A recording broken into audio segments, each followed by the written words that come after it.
بسم الله الرحمن الرحيم. اهلا بحضراتكم، يا رب تكونوا جميعا بخير وسعاده وفي احسن الاحوال.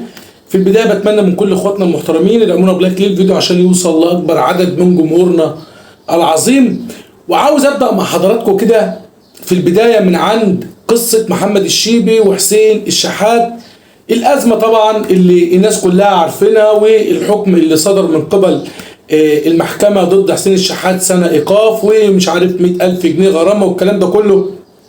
مفاجأة جديدة في هذه القضية ألا وهي محامي محمد الشيبي بيقول إن إحنا هنصعد الأمر وهيقدم طعن على الحكم اللي صادر ضد حسين الشحات، بمعنى إن الحكم ده مش عاجبنا، الحكم ده مش راضينا، اللاعب شايف إن هو كده او بالشكل ده ما خدش حقه، يعني لازم حسين الشحات يتحبس. ده كلام محامي محمد الشيبي.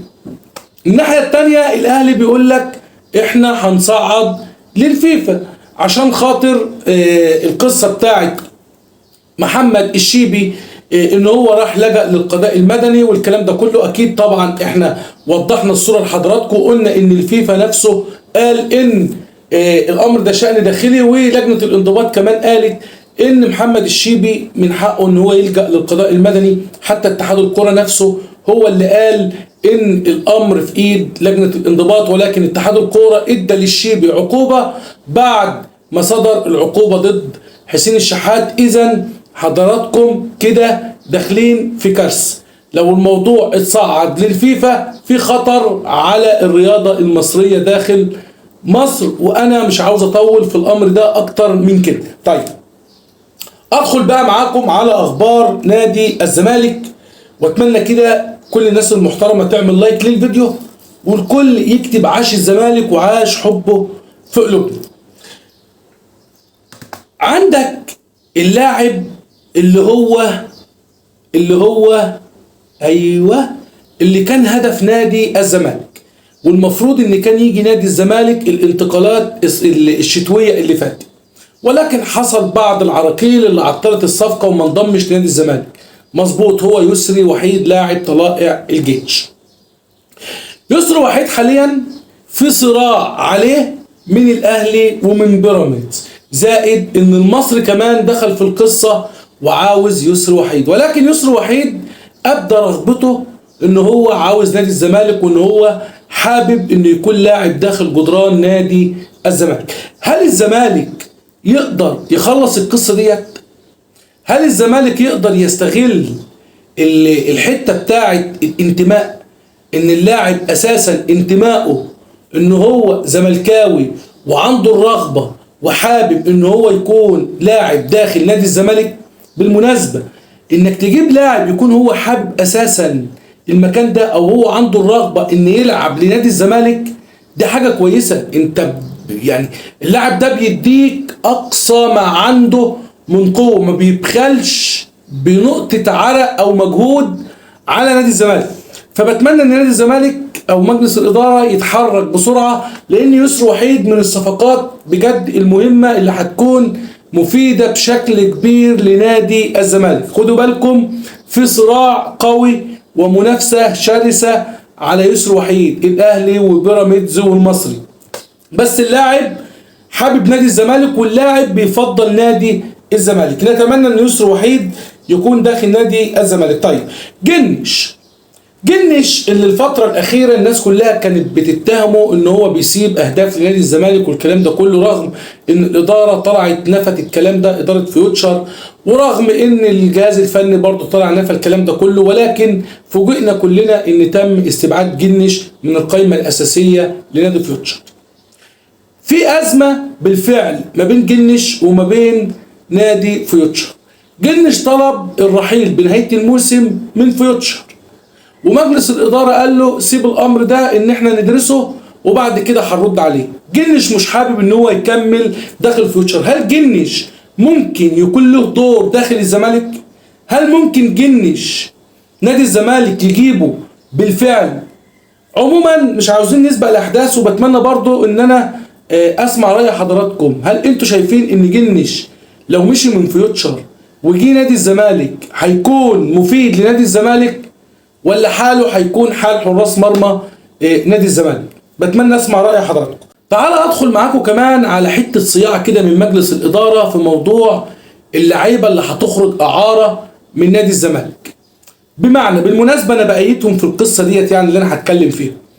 مجلس الإدارة قرر إن أي لاعب هيخرج إعارة من نادي الزمالك مش هيخرج إلا لنادي يكون في احترام بينه وبين نادي الزمالك، أو يكون المسؤول بتاعه أو المدير الفني بتاعه ابن من أبناء الزمالك، أو إن هو بينتمي للزمالك، أو إن هو يعني إيه العلاقة طيبة بينه وبين نادي الزمالك.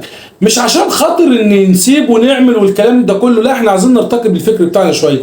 ولكن نادي الزمالك شايف ان انا لو اديت اللاعب بتاعي اعاره النادي ممكن ان هو يركن اللاعب ده، ان اللاعب ده ينطفي، ان اللاعب ده ما ياخدش خبرات، ان اللاعب ده ما يشاركش. اما لو راح لنادي يكون في احترام متبادل بينه وبين الزمالك، او يكون في حد بينتمي لنادي الزمالك، اكيد اللاعب ده هيشارك بشكل اساسي، اكيد اللاعب ده هيزداد خبرات، اكيد اللاعب ده هيتعجن في المدعكه بتاعه الدوري وعظمه ينشف. زائد ان نادي الزمالك لو احتاج اللاعب ده في اي وقت يقدر ان هو ياخده، ويقدر ان هو يعوض النادي ده بلاعب تاني يعني. وبتمنى ان ده شرط ينحط في اي عقود لعيبه بتطلع اعاره من نادي الزمالك، زي الاهلي ما بيعمل بالظبط. بالمناسبه يعني الكابتن احمد عيد عبد الملك المدير الفني لنادي غزل المحله الصاعد حديثا الى الدوري الممتاز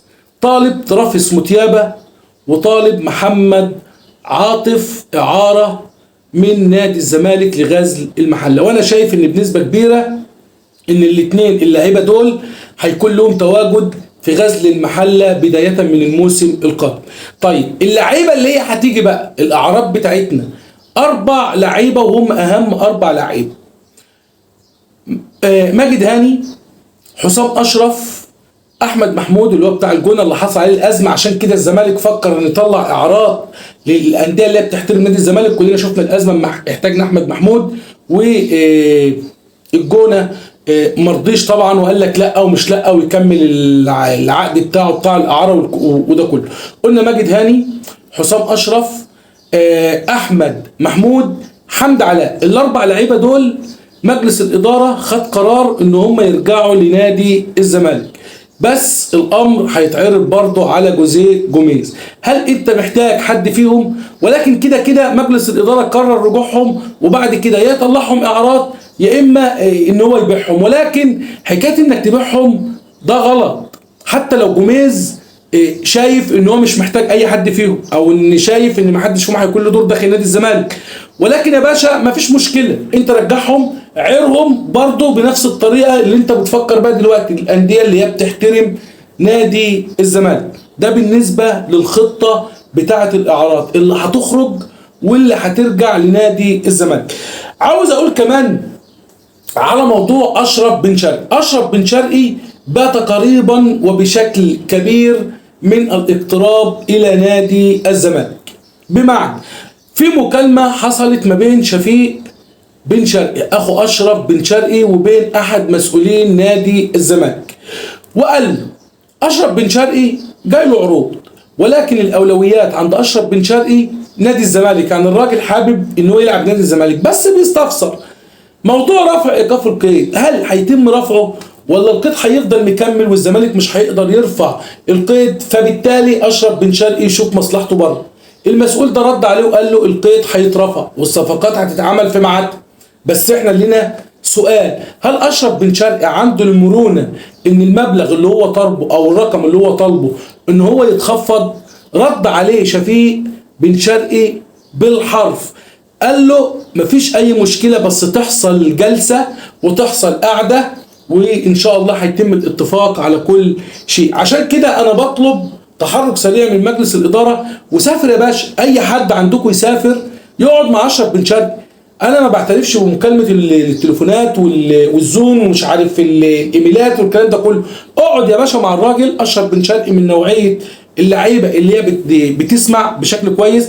اشرف بن شرقي حابب نادي الزمالك. اشرف بن شرقي بالمناسبه على تواصل مستمر مع نبيل عماد دونجا ومع زيزو ومع شيكابالا ومع احمد فتوح. يعني الاربعه دول من اصدقاء الغاليين يعني عند اشرف بن شرقي، وفي تواصل بينهم والناس بيتكلموا معاه وبيتكلم معاهم، وحابب ان هو يجي نادي الزمالك. ومفيش يعني مانع عند اشرف بن شرقي ان الراتب ده يتخفض، بس انا بتمنى تكون في جلسه وش لوش. حتى شفيق طلب الكلام ده بالمناسبه، قال لك يبقى في جلسه نقعد مع بعض ونتفق. بتمنى ان الامر ده يتم حسمه وبسرعه، لان في بعض الكلام برضه وبيراميدز والاهلي داخلين في القصه. طيب مش هطول على حضراتكم اكتر من كده. بتمنى طبعا تشاركونا برايكم في التعليقات على الموضوع اللي اتكلمت فيها، وبتمنى تعملوا لايك للفيديو عشان يوصل لاكبر عدد من جمهور نادي الزمالك العظيم. لو كنت نسيت تكتب عاش الزمالك وعاش حبه في قلوبنا، انزل اكتبها دلوقتي حالا. شكرا لكم، السلام عليكم.